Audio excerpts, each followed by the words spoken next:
Intro music. Da-da-da-da-da. Pew, pew, pew. Explosions and fireworks and excitement in America. All right, welcome back. Welcome to the I Didn't Know What the Fuck I Was Doing podcast. We're your hosts, Teresa And David. This is the podcast with two ADHD entrepreneurs who've made a lot of mistakes. Each week, we discuss ways to navigate business, relationships, and health. We also interview excellent guests who share their own personal IDKWTF stories. Listen today so you can hear some relatable content as we normalize uncertainty and obstacles. Because it's important to admit that no one really knows what the fuck they're doing. Hello, everybody, and welcome back to the IDKWTF I Was Doing podcast. I am Teresa Merrick, one of your hosts, and I am super excited to introduce our guest for this two-part interview. I actually feel renewed about what politics is, what government is, and my own personal role in it. I'm going to tell you about Randi. So Randi McCallian is running for Congress in Missouri's 8th district, and she hopes to have an impact on the farming community she's a part of. Randi is super passionate about healthcare, children and family issues, affordable housing, and improving living conditions for all that live in rural Missouri. She has prior experience and knowledge of politics. She ran in Colorado Springs, where she used to live, and I really hope that you guys enjoy the next two episodes. Welcome back to part 2 of this awesome interview with Randi McCallian. If you did not listen to part 1, go listen. We're learning so much information about politics. And I know for the millennials out there, some of us are a little intimidated by politics. And I already feel like I've learned so much in just the first little bit. And if not intimidated, disillusioned. Totally. So intimidated, disillusioned, hopeless, whatever word you choose. But anyway, thank you for coming back. I'm Teresa Merrick. I'm David B. And this is the IDKWTF podcast. And actually, we didn't talk about that. The three of us went to high school together. Actually, David and Randi have known each other forever and ever. We went to elementary school together. That's right. Yeah. Yes. And Randi now lives in Missouri, which I think was mentioned several times before. And actually, we didn't talk about, so because you did grow up here in Colorado, you ran your first term in Colorado Springs. When did you go to Colorado Springs from like Denver Metro? Well, I went to high school with Teresa, right? As we said. But then I went to college in Iowa, and then I came back to Colorado for a bit. And then I went to graduate school in Florida. And that's where I met my husband, and I had my first kid. And then I moved back to Colorado with them. And that's when I lived in Colorado Springs. And Gotcha. When I really got more engaged in politics, and then I ran for state senate there. Okay. And then a year ago, I moved to Missouri. Was it something about Colorado Springs that triggered you, that made you want to run? Or was there like a spark that you're like, okay, I can't take it anymore. If no one else is going to do it, I'll run. Yeah, I think if I would have been in a place where a lot of people with my values were running for office, then I would have supported them more. I think Colorado Springs, in part why I ran, is because they didn't have a lot of people with my democratic values running for office there. Because in Colorado, as many of you listening in Colorado know, Colorado Springs is actually a pretty conservative area, and it's very evangelical Christian. And so it's not a supportive place very much for democratic messaging, although there are amazing Democrats there doing amazing work. So they are very supportive.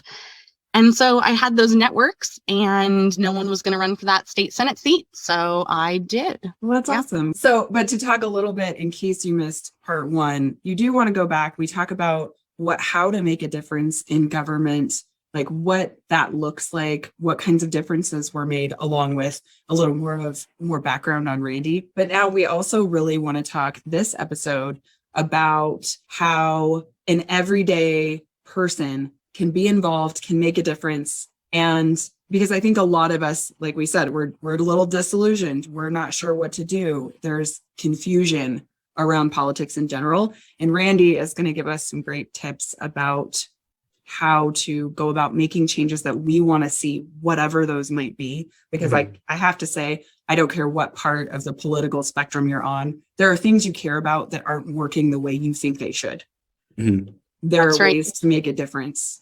And I think the number one thing that I'll hear is whenever, talking or like saying, so why don't you run or do this? People say, well, I'm not political. So I'm not political. So I don't want to go get involved in any of that. I know a lot of people who say, I don't vote and don't talk to me about it. Yeah. Yeah. It's not good. That your landowner or your landlord is political, that your boss is political, that the health insurance companies are political, that, the billionaires are political. So if you're not political, you're giving up all your ability to control the government. So what does it mean to be political, would you say? What is someone who is political versus someone who isn't political? Yeah, someone's like, I don't vote. I don't want to talk about politics. Like, I think a lot of times that's avoiding like an argument. People don't want to debate a policy, which I get because I don't necessarily want to debate policy with people either. But so what would it be political? What I see with that is the only way a government can function as a democracy is if we all see it as a part of ours, is if we all are at some level civically engaged. And I think the whole idea around I don't get political is what we talked about in the first part too, is where our generation and people kind of on the left progressive side, sort of those people who are live and let live, the people that truly believe as long as you are harming none, go ahead and do what you want. Those people tend to be the ones that aren't political. And then those values of live and let live, those values of harm none and do what you want, aren't a part of the political discussion then, because we're avoiding them by not getting in there. And so then the discussions that are in political realms and spheres are those people who do get political, like landlords and property owners and your boss and the health insurance companies and big agriculture, right? They all get political. Yeah, so I'd say that is kind of my response to that. But let's talk, for people to get engaged, let's talk a little bit about that and what our government looks like. Let's kind of do a really basic civics lesson, because surprisingly, a lot of people don't know the circles of government that we have that we can get engaged in. And I said in the first part that getting started at the federal level is super intimidating. It's so much. And every bill can seem like make it or break it, the end all be all. This is so big. So let's talk about local stuff. So every person near them has a school board, and you vote for school board stuff when it's election time. And you will vote for your school board members during usually municipal elections, so city elections. And those happen usually in April of off-year elections. So this year is a general election, and we elect federal level, we elect state level, and some places will elect even more local, like city, like mayors and stuff like that. So we have elections across the country all year long, every single year. There is no such thing as just voting in a presidential year, which is once every 4 years. If you're only voting in a presidential election, you're missing so many opportunities to shape the government from the ground up, from your school board members to your city council members, to your mayor, to your state legislature, and then up to the federal government. I have a question, Randy. Go ahead. Why do you think, conservative or liberal, Right. they don't talk about this on the bigger levels? Even, I mean, sure, some people are happy with the status quo, but do you think there's a reason that up at the higher levels, when you're looking at that they don't say, hey, get more involved? Because they do say, get involved, go vote. It's important, but nobody literally says what you just said in such a simple way that's easy to understand. Mm.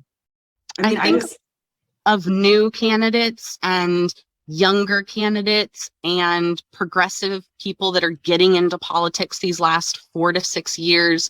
I think a lot of them are saying that. But as we touched on earlier, we don't get as much free press as younger people, as women, as people running on the left, because our people who agree with us don't share this stuff as often. They don't talk with their neighbors and friends and family about politics, which are the awesome people running around you like me, right? There are so many really cool people who want to see big changes in our government to make it work for us and to be better for people. But they have a really hard time making their platform big enough for you all who aren't very politically engaged to see that message. And the people at the very, very top don't really want things to change. And if you get involved at your local level, then they will start to change.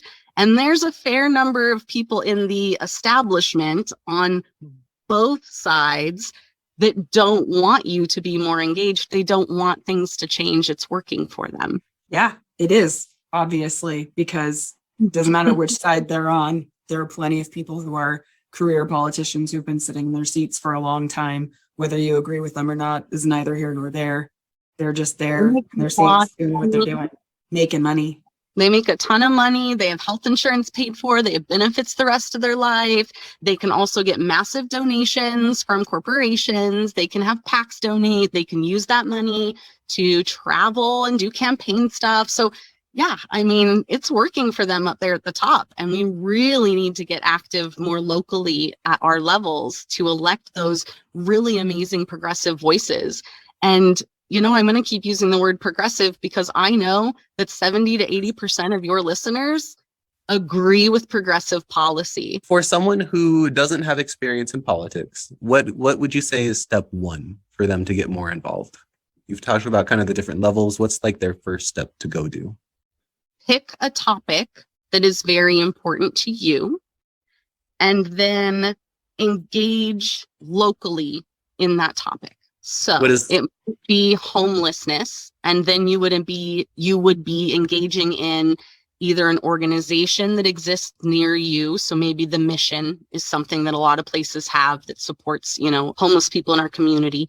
And so you might go and talk to the mission then to learn what they're doing and what actions they might be taking or need help with at a political level.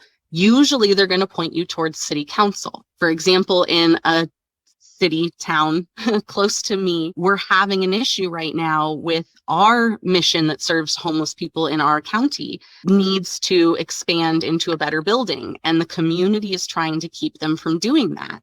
Well, in the end, everyone's mad that the mission is downtown and that homeless people are standing outside smoking cigarettes, and they don't want the mission there anymore. But ultimately, they also won't let it move anywhere else because they're changing zoning laws.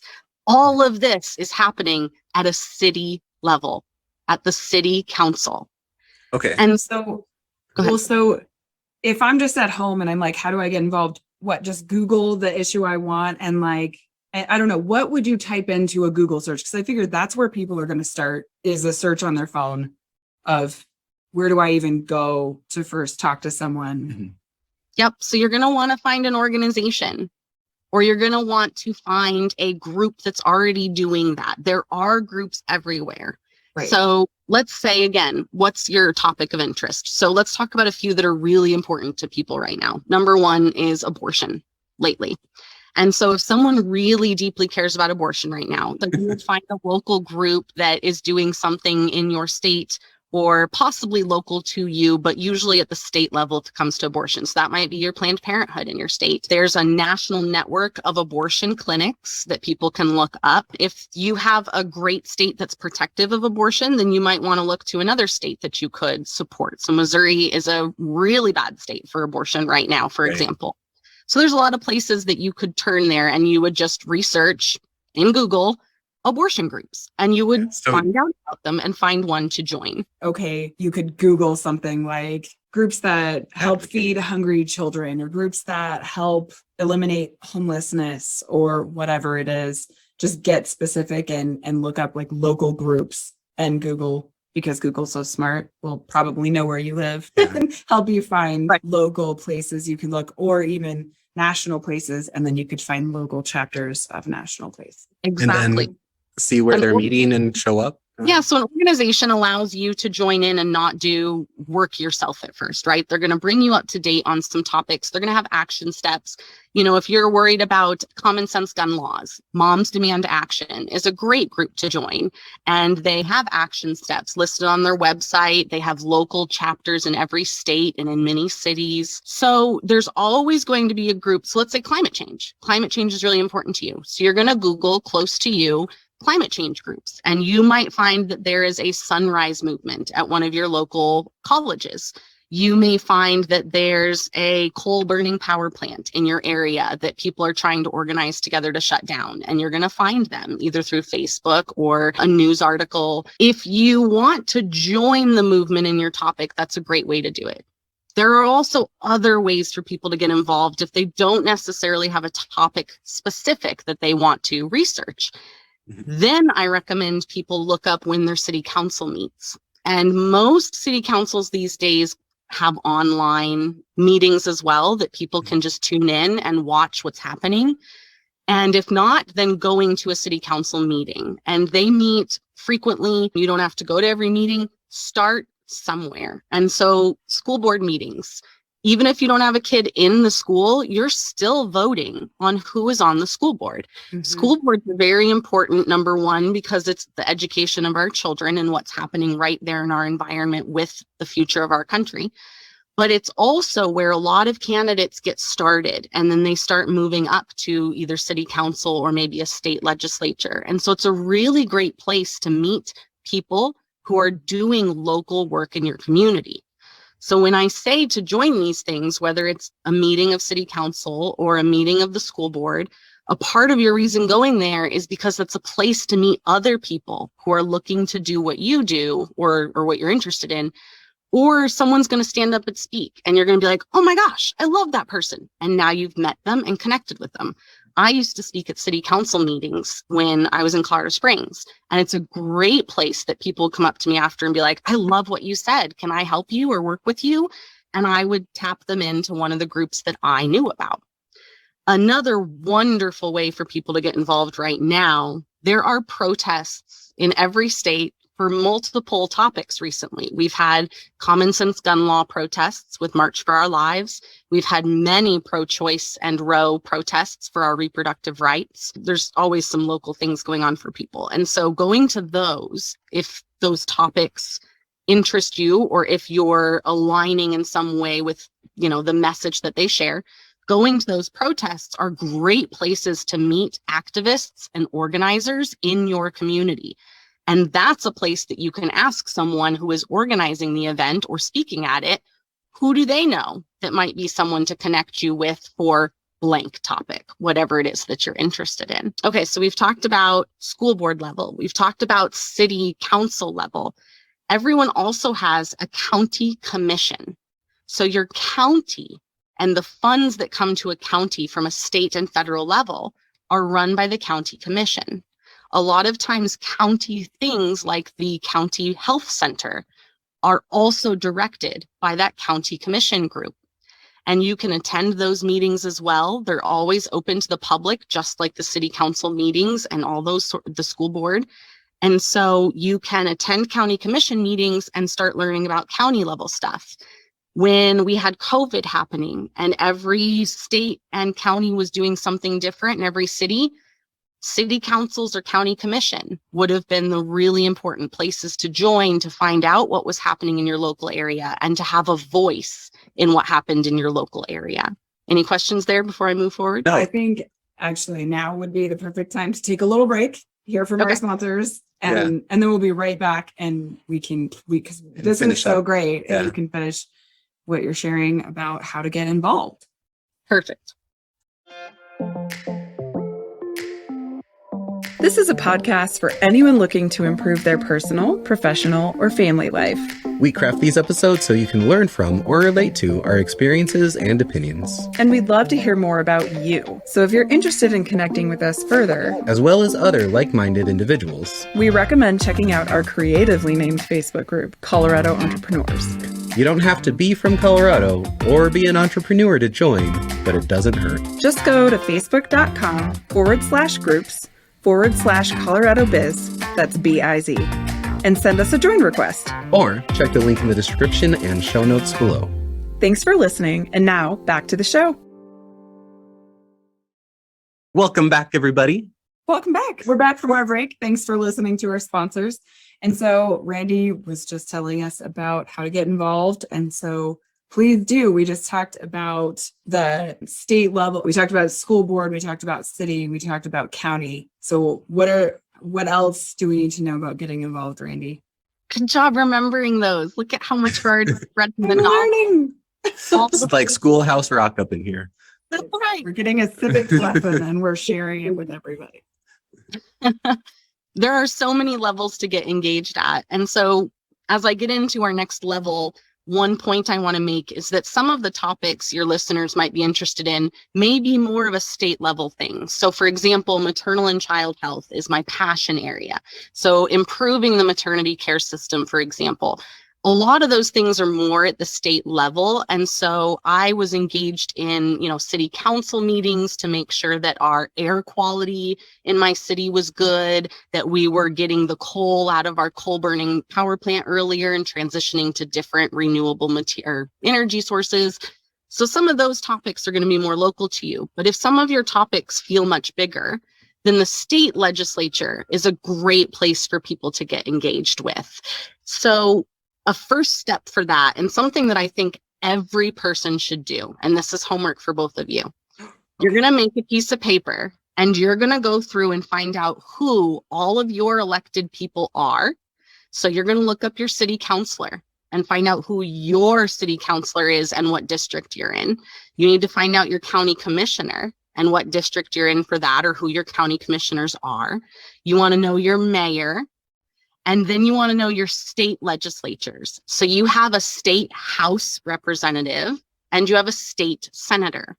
And those people work in your state capital with your governor. And so you need to know those ones as well. And if your topic feels bigger, kind of at a state level, which might be, firearm safety laws, it might be the healthcare system and making sure people in your state have insurance coverage and access to healthcare. It might be climate change, which is, important that we do all these things at a state level, as we talked about before. And once you know all your representatives and what districts you're in, it makes it so much easier to start contacting them. And a great way to contact them first that makes people feel safe, email. And you can write them an email. Sometimes it's through their website and you can just submit it there. And other times you can find their email address, like a city councilor usually just has an email address listed, whereas state legislators tend to have a email me on their contact page on their website. And you are now going to email those people with what you're interested in or what you care about. I want to say, because I think we might have been like on a little break when we talked about this, but the reason state is so important is because that's where everything starts. Something in Colorado that's been really relevant has been marijuana. We are the first state, then Washington. Now there's several states. Normally those types of issues, Randy had said very clearly to us, they start at the state level and they work their way up. That was the same with abortion. That was the same with gay marriage. So those are some of the topics that you may have known and heard and understand that, that all started with the state and moved up to the federal. Yes, you are so right. Anything that we deeply care about right now, we must be organizing at a state level for. Our federal government is kind of screwed at the moment, and we have a lot of things that really need to be fixed, like the filibuster. And, the Senate is at a standstill and nothing's getting through it. We can make huge changes at our state level that will help the country as a whole. And if most states pass something, it makes it so much easier to turn that into federal law. If someone wanted to run for a state level position or a city council position, what would you recommend that they run for? Well, first of all, it's going to be where you feel the most confident and where your interests lie. For some people, their interests lie very close to home, and city council would be more of the right place for them. Some people, like myself, my interests in public health are much more broad, and I feel most at home in a state legislative or a federal seat kind of thing, because my policy is really more broad and overarching than some of the topics that cities face and deal with. Okay. So I think it's really important that people address for themselves, what does your connection network look like, and your experience level, and the topics that you care about the most. So let's say someone's a parent and really loved the schools that they live in, then school board might be a great place for that person to start. And you're going to want to attend those monthly meetings and get to know people in there and the issues that the school's facing and the area's facing, and then run for a position. And checking into your local government offices is where you will find out about those elections. So for a local election like school board or city council, you'll be looking into your county clerk and your county courthouse, because those are in almost every state organized by the county level. And then if you're looking at running for like a state legislature, then you're going to be looking at the Secretary of State's website. Some states that are very organized, like Colorado, you can usually find all that information from the Secretary of State's website, but generally you're going to have to go to a county level to find some of those things. Okay, great. I think all this information has been so good, whether you dislike politics and aren't sure about them or whatever, super low, like I don't really want to talk about politics, to how do I get more involved? How do I make a change? And whether you want to run or just be involved. Yeah. And most people shouldn't run at first. I mean, I think most people in our generation don't have a lot of this experience. And so they should join an organization. Or another great suggestion is to find a candidate you like and volunteer for them. And sometimes that, if you're a really nervous and anxious kind of person, which honestly I am. And so, when your podcast is, I don't know, WTF I'm doing. I didn't when I started a lot of this stuff. You just start in and learn what you learn from other people. And so if you want to volunteer on a campaign, you could just support someone while they door knock. So a lot of canvassers, volunteers that go door to door and talk to voters, they just want a partner to go with them. And so if you don't have experience and don't want to do the talking at first, you can just sign on with a campaign to join as a partner door knocking. And, if you love talking to people on the phone, we always need people to do phone calls to voters and to talk to voters. You can write postcards for a lot of campaigns these days. And if you're not sure you want to get involved with a candidate or a campaign, you can get involved with an issue committee. And so most states have issues that they vote on their ballots in November. And so those might be tax issues. It might be about funding schools. It might be about legalizing cannabis. And so you can volunteer for an issue instead of a campaign if you wanted to. And so simple things. You could do postcards from home. You can do phone calls from home. You can walk with someone to do door knocking. Yeah. Awesome. No, those are perfect. Those are really good. That's really good advice. Oh, and one more thing. So people are scared sometimes to contact their legislators, right? And so one thing that I've learned that I didn't used to know, when I used to be so scared to call my legislators and tell them not to vote for something or to vote for something. And I felt like I needed to have my script, and I was so nervous and ready. And what I've learned is you're never going to talk to your legislator ever when you call on the phone. It's their staff that answers the phone. And so it shouldn't be intimidating for people to call, because you're only calling for 1 minute, and all you're going to do is, hi, I'm Randi McCallian. I live in State Senate District 16, and I wanted to tell our senator not to vote on the bill that's going to make voting harder. I don't want us to have to be a caucus state for the presidential primary. So tell him vote no on that bill. Thanks. Bye. That's it. And then they write down a little tally of how many people they've gotten no's or yes votes from. Okay. So much more simple than it seems. Yeah, and I think it does feel intimidating when it's like, call your government official, whichever one that is. It does seem like, well, what am I going to say after? And that's so perfect, because that's exactly what you say. And it's simple. Hey, I want you to do this, or I don't want you to do this. Thanks. And they tell you this. And the right, the conservative, fascist groups, that used to be the Tea Party and now have really grown into a lot of power, those groups know that, and they will send out little blurbs to their followers all the time saying, call your representatives and say this, call your representatives and tell them to vote no on this. And so then your representatives get a huge list of no votes and only a few yes votes, or maybe vice versa, depending on what the bill is, right? And so it's really impactful if people were to put the phone numbers of their legislators into their phone. And when you hear there's a bill coming up, you can just call real quick. Hey, it's Randy, District 16. Here's my zip code. And I say, no, don't vote on that bill. Click, you're done. So simple. Mm-hmm. It really truly is. So I would encourage everyone to push past that nervousness, because everything makes you nervous the first couple times you do it. You've got to take those steps, because these positions of influence in our government are wide open. I was the first person in this area of Missouri to attend my school board meeting in 4 years. In 4 years, they didn't have any other parent or community member come and sit at the school board meeting until I showed up. I could never find out when their meetings are. They don't advertise their meetings.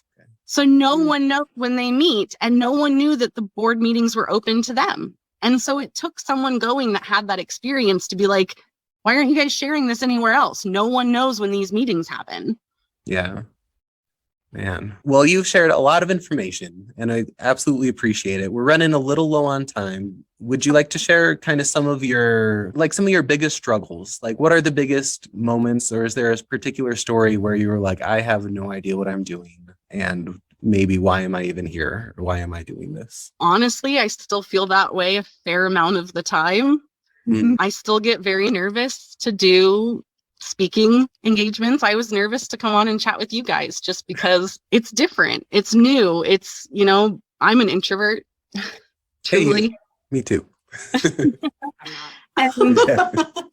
being out there and putting my face and my voice and my messages out there makes me a little bit anxious. But I know that it's so important that we do it. And I know that my message resonates with a group of people, and those people deserve to have my message out there. And the enthusiasm from people really helps keep you going. So, I ran one campaign already, and I'd say I was much more nervous and uncertain as what I was doing. And I wasn't actually anticipating running for Congress, especially like in this district, since I just moved here a year ago, but no one else was going to be on the ballot for the Democratic position. And I know how critical it is that our messaging and our voices are out here, especially in such a rural red district. Mm-hmm. And I just knew that I needed to step up, and I had those skills that a lot of other people don't have to run a campaign. And that gives me kind of the confidence to be able to push through the anxiety of it. There's still a lot of times that I don't know the answer, and not even when it comes to policy, because of course, most of us don't know the answer. We're just trying new things to see how they work. Mm-hmm. But, sometimes people ask me a question about our government or how it works, and I'm still like, I don't know, let's go find out. So I'm learning all the time, but the best way to learn to do something is to jump in and do it. Just do it. Just do it. Have you found any particular adversity or any particular like roadblocks that have come up with being younger or being a woman? Being a woman, there's certain things that are already in your way. It's harder to ask for money. As women, we tend to be taught not to ask for more money. That, plays into when we're getting interviewed and how much money we make, as a salary. And so that also plays in as a candidate, and people don't donate as much money to women a lot of the times either. So those can be some of the barriers that we have statistical data behind. There's sometimes the barrier or the nervousness of being a woman and door knocking and, going out to events in the evenings or being, all over the district in different places. But honestly, I've never felt very unsafe doing campaigning. What about your age? I think it's been more positive about my age. People are excited to see a younger generation trying to take control of our government. And every year that I've run now, there's more enthusiasm for younger people getting into government. And so many people, even Republicans that I talk to, are frustrated with how old most of our government is. Everyone. That's like a conversation I have with people all the time. It's like the average age of the adult in the United States is like 37 or something. Like it's in your 30s. And yet our presidential candidates last time, I'm sorry, they're in their 70s. Like that is not who has like the pulse of what's going on. They're not, there are grandparents, there are parents and grandparents. Like That's it's just exactly not right. what's relevant anymore. Yep. And I totally agree. I mean, I'm not happy at how old Biden is. I don't want a president that's that old. And like you said, most of our choices are pretty old anyway. And They just don't, they're not, I know for a fact that I don't relate directly to a 60-year-old or a 70-year-old because how could I possibly? They cannot relate to me just because they were 35, 37, 40 at some point does not mean they understand what it is to be a 40-year-old in the United States now. That's exactly right. Yep. And so I really get a lot of enthusiasm and surprise. Sometimes there's like, wow, you're young and energetic. And I'm like, heck yeah, let's get me in Congress. Mhm. Do you find any pushback from people who already are in their seats of power and like people already in political, like No. already there? No, I'd say that for the most part, people in power kind of ignore those who are trying to usurp that power. They try not to give us attention because, as we all know or should know, that when you talk about someone or when you share something, you're bringing attention to it. So even when, Wow. a fascist posts something on social media and everyone retweets it, like, look at what this fascist said.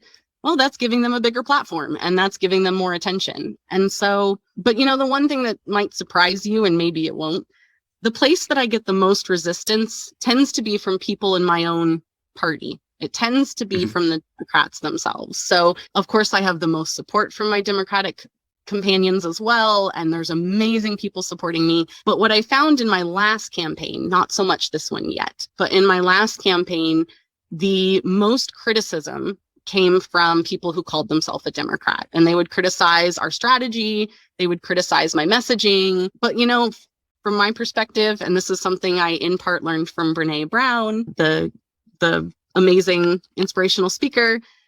I love Brene Brown, so right. And so she's really motivational, especially when you're running for office. It helps a lot.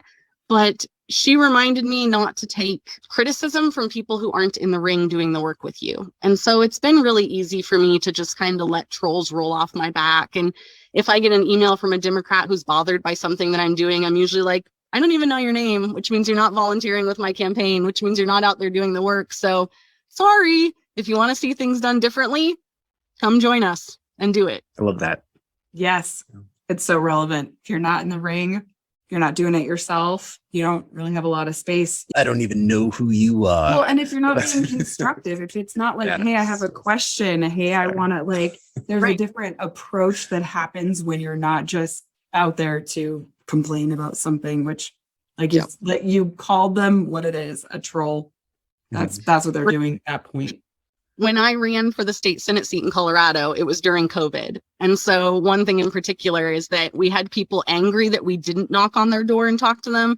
And then we had people angry that we had talked to them and come to their door. And so I was like, you people, like, I can't win it all. We're just doing what we can do. And we had one guy get really mad and he screamed at my husband and slammed the door in his face. And he said, Democrats aren't door knocking, so you must be Republican. And my husband was like, what do you mean Democrats aren't door knocking? And he goes, that's what Biden said.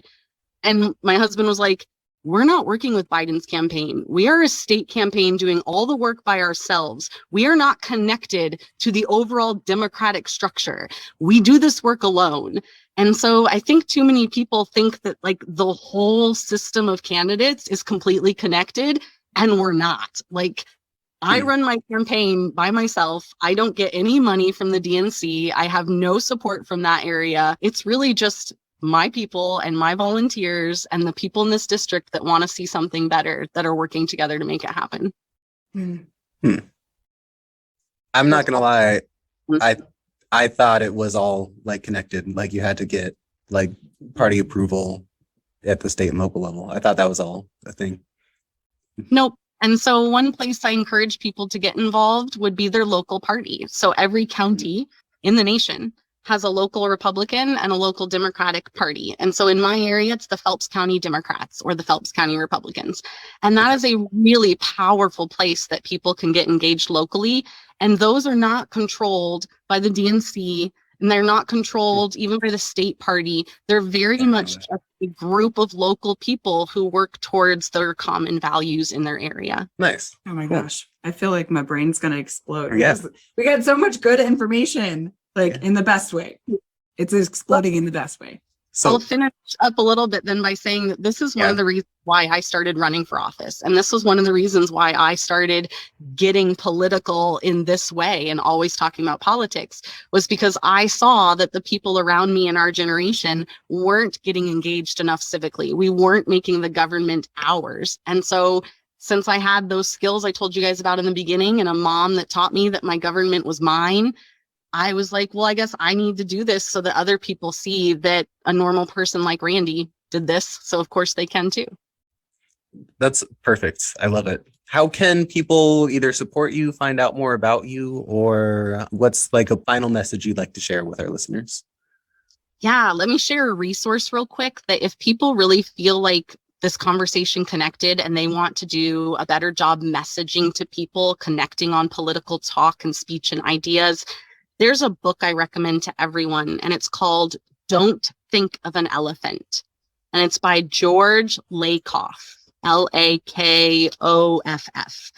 And it's wonderful, just such a good book that talks about messaging. It talks about some of the difference between what we've seen in conservative Republican messaging and from Democratic liberal messaging. And it really helps people get onto the same page better when we talk across the aisle or even between ourselves, because Democrats don't always do a good job talking about the things that we all value as well. So that's a resource I want to share. And then for information about me, I have a website that's randymccallian.com. So that's RandyMccallian. And you can find out more information about me and the campaign there. And if people feel so inspired, I would love a small donation of $5, $10. I'm running for the 8th district, so I ask people for $8 if they can give it. And that really helps show bigger numbers of support. I'm funded all by individual donors. I've gotten one group donation, and that was from my Phelps County Democrats. And that's really just a group of people. But yeah, so we're funded all by small donors, as most campaigns at this level and below us are.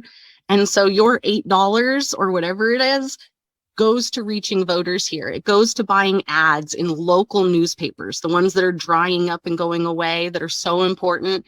It goes to buying local radio ads to connect with voters out here. It goes to paying one of my amazing staff members to help me out. And ultimately, it helps organize this district so that we have people running up and down the ballot that share Democratic values someday. And that's one of my goals, is that I won't be one of the only Dems on the ballot, that there will be a lot more underneath me running for state level, city level, county level seats. And I can presume also that you're the major voice fighting for women's rights in Missouri right now as well, right?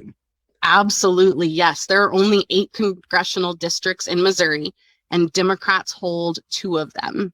And so we don't have a lot of Democratic voice and messaging here. And in Missouri, Democrats are the only ones who support your right to choice. The Republicans here in this state have taken away that right completely. We had a trigger law that was passed as soon as Roe was overturned, and we have a near complete abortion ban here. Absolutely no exceptions, except if the mother is literally dying on the hospital table. And so it's insane to me, kind of how we can get there as a country, you know? Yeah, we will, we can. I'm not gonna get into it. Like Yeah. I have plenty to say about it, but Yeah. I'll just agree with what you've said. People can find me on social media. I'm on Twitter at Randi McCallian. I'm on Facebook again because that's what most people in my district use. And I'm on TikTok. Nice. I don't think I follow you on TikTok. Oh, I know. That. We're gonna find you on TikTok. Find me on TikTok because I just released my first campaign video and it's getting a lot of traction. Awesome. Well, thank you so much for being here with us today. Oh, it was so wonderful. And I can't believe that I got to hang out with a old elementary school friend and an old high school friend and do this interview. Yeah. Awesome. Well, So much fun. All the support coming from Colorado to you in Missouri. I am so excited, and I hope you win. Oh, I can't vote for you because I don't live there, but but we can support you. we can support you. Absolutely. And we do. And thank you so much for coming. And thank you for sharing all of your knowledge. I really do believe that the people who listen to this podcast will gain so much from it. Thank you. I think so too. Thank you guys for providing this space to do that. Absolutely. Right. Bye, everybody. Bye, everybody. See you next time. Thank you for listening. This has been the conclusion of our 2-part series. And hey, congrats for making it here. If you didn't happen to catch part 1, just go back to the previous episode to get the full story. It was a really good one. If you enjoyed today's conversation, please consider liking, subscribing, and/or reviewing us on wherever you listen to your podcasts. Also, if there's someone you know who clearly doesn't know what the fuck they're doing and would benefit from this topic, please hit that share button and send them this episode. Let's normalize the feeling of uncertainty. Asking for help and admitting that we don't know What the fuck we're doing either.